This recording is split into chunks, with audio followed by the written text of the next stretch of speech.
Alright, I've decided I'm going to discuss an interesting little topic here. There are a lot of games that have lasted for a long time. If you look at the big three games that are in existence right now, Dungeons & Dragons began in 1974, Warhammer 40k began in 1987 as Rogue Trader, and Magic the Gathering began in 1993.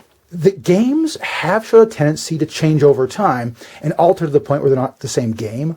Or we, of course, as this channel is focused on, we see games rise and die. I want to focus on a thing that you have seen today, but this is the concept of an old game, a very venerable game. Some of these games which are older than other games I just mentioned, which are still around and are still in essentially the same form as they were when they were first released. Now, to point it out quite poignantly, the real requirements for this: number one, the game hasn't really changed. And number two, the game still has the same basic setting and ethics about the game, where they haven't greatly changed a major element of the game. This is not the case in Magic the Gathering or Warhammer 40k or Dungeons & Dragons, where they have seriously retconned either how the game plays or how elements of the setting work with the players. So the game that we have presently isn't the same game that was published or even republished, depending what edition you want to go look into. There are a few games I don't own that I'm going to talk about just now. Forgive me for throwing up the images here, but these are going to be the actual covers from the editions of the game. A few that I don't own, which don't show up on my radar as much, and they are in danger of dying. But since these are role-playing games, and role-playing games have a tendency to be very easy to maintain, so they've been maintained relatively easily over time. Steve Jackson Games has GURPS. GURPS is actually one of the older role-playing games in existence, and it's relatively easy to find stuff for. It started in 1986 or 1985, depending which story you want to go with. And weirdly enough, the last edition they printed was in 2004. I do believe there was a push recently for a new edition, but it was more of a touch-up edition. It wasn't a major change of the rules. That means there's been 16 years since there's been a standing print edition of the game. There's also, of course, Rifts by Kevin Simbieda's Palladium Publishing. It started in 1990. It had its Ultimate Edition in 2005. Rift has been a very strange game because it's a very much a hodgepodge, throw it in the pot kind of game anyway. So one could see how it could last longer than its original print run. One game that I don't own, but I have played before and I do like, is the Cyberpunk role-playing game by R. Telsorian Games. And Cyberpunk is coming out with a new edition. They're coming out with Cyberpunk Red. I've seen the resin miniatures for it. They're actually quite nice. Cyberpunk almost lost it. In 2005, they had a third edition come out that really did alter the rules and the flavor of the game. That almost killed the game there. But they've reverted back from that, and the new Cyberpunk Red is much more like the original Cyberpunk than the Cyberpunk third edition was. Then Red is a better place to jump off from. Now, before the internet, we kind of had to find out about board games and games we wanted to get interested in the hard way. We had to go out and actually research companies because it wasn't all just easily available online. This is actually one of the oldest books in my gaming collection.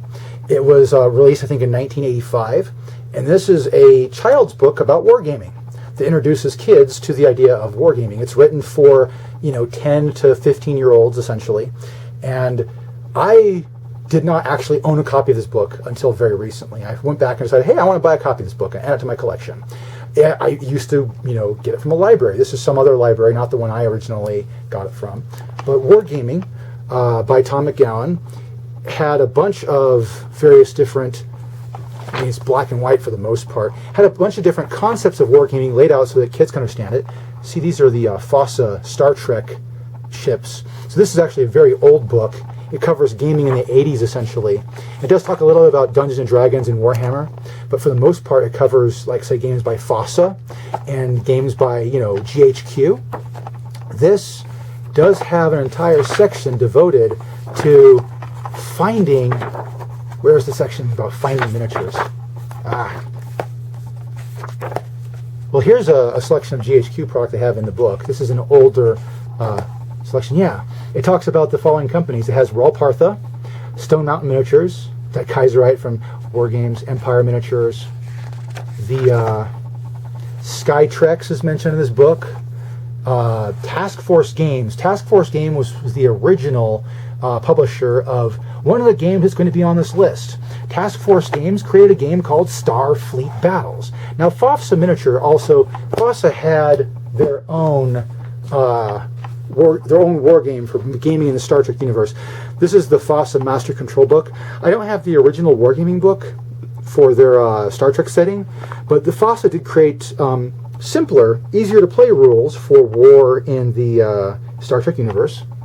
But Starfleet Battles has been around for a while, and I have some miniatures for Starfleet Battles, going from oldest in my collection to the newest in my collection. And Starfleet Battles is an interesting story. It's been around since 1979. It really did take off in like the early 80s, and 1983 was when the first box set that we'd recognize as being Starfleet Battles got released. Starfleet Battles had has some of the most complex rules in history. I think there are war games that are harder to play than Starfleet Battles, but I'm pretty sure Starfleet Battles is still in the top 5 of hardest war games to play. And this is actually a FOSSA miniature. I had this in like the early 90s, and I painted it up at the turn of the millennia. And this thing is one of the older miniatures in my collection. It actually is kind of a screwed up miniature too. I got it before I had the concept of customer service, so this one has 2 left-side nacelles. Good thing my paint job kind of hides that. And then over time I bought more. These are actually Starline miniatures that come from the actual guys at Amarillo Design Bureau.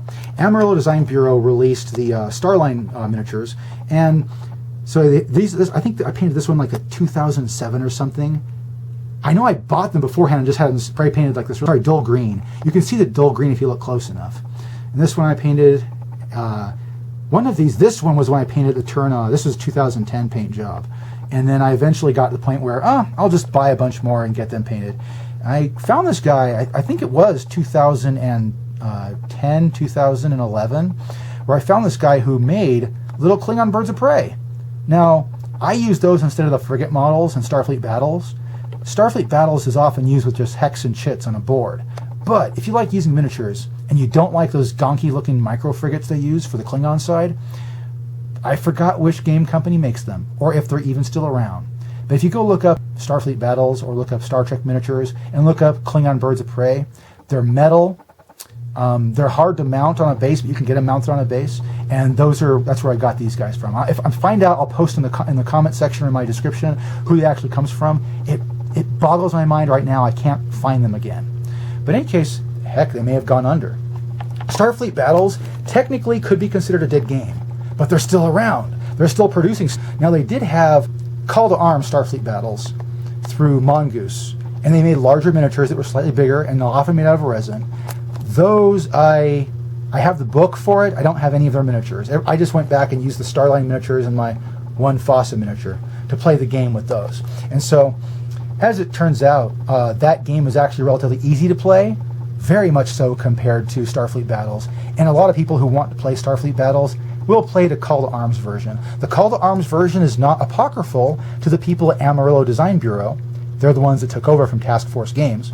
They actually talk about the Starfleet Battle Call to Arms version on their website, so they do appreciate it. Now, my first game, actually, ever, was back in 1991, and it was a game based on Starfleet Battles called Federation Commander. Federation Commander was an extremely simple version of the rules, and it took me forever to try to play it. I ounced through a few different, duel scenarios, but because of the lack of players and the fact it was pretty much just me being a Star Trek nerd who wanted the game, and I haven't discovered what wargaming was quite yet, except for that one book, that's all I had to run on. And so I bought the catalog by mailing in from my allowance, from the money I could save from lunch at school, and I got that catalog for Task Force Games that was listed in that book by Tim McGowan that I showed you. And so that's how I came across Starfleet Battles. And weirdly enough, Starfleet Battles is my first game. Some people started with, Magic the Gathering or Dungeons and Dragons. I started with Star Trek as a war game. It's kind of weird, but hey, it helped me put everything else in perspective. Every other war game is easier by comparison. Trust me there. So yeah, Starfleet Battles, very much, they might become dead here in the near future, but they're still alive and kicking. They're still producing models. these can be purchased off their website as of right now. I went and checked. So yeah, if you are interested in playing complex games that are kind of set in the Star Trek universe, Starfleet Battles is available. One game that is truly perennial, that hasn't had any real changes since it was originally released, is this one. Call of Cthulhu role-playing game was released in 1981 in a box set, much like a lot of other role-playing games were during that time period, where the box set had like the player's guide, then the dungeon master's guide, then a monster's manual, so to speak. The first soft cover that compiled it into like a source book came out for Call of Cthulhu in 1989. I, of course, picked up, I used to have this book. I have played 5th edition before, and I picked up, this is Call of Cthulhu 5.5 edition, the softcover version. And I have this book because if you want to play Call of Cthulhu now, you don't need to go out and buy the new stuff for 7th edition. 5.5 is compatible with 6th edition, which is compatible with 7th edition. This game is so backwards compatible, you have to literally go back to 3rd edition to start finding major reworks of the rules. And so this game, besides the popularity of the Cthulhu mythos nowadays, this game really does have some longevity where if you're playing Call of Cthulhu 7th edition, you are playing the same game that was released also in 1989 with that soft cover for, I believe it's 3rd edition. It was 3rd edition or 4th edition. I know I've always been a player of 5th edition Call of Cthulhu. But it doesn't matter really, because in Call of Cthulhu, your editions carry over from edition to edition. So this is one of those games that isn't going to die out anytime soon. The next game I'm going to talk about, I really want to be number 1, but I can have to say it ties for first place as for the most perpetual old game that still exists. And that's just because there is one game company people keep forgetting about that is literally ancient and literally outdates Dungeons and Dragons as well. But in any case, one game company and one game that has, well, the game company has died and come and other things have happened, but the game persists despite almost dying twice. One of the old games that pretty much is the same game it was back when it was first released in 1985 is BattleTech. There's no way to look around it.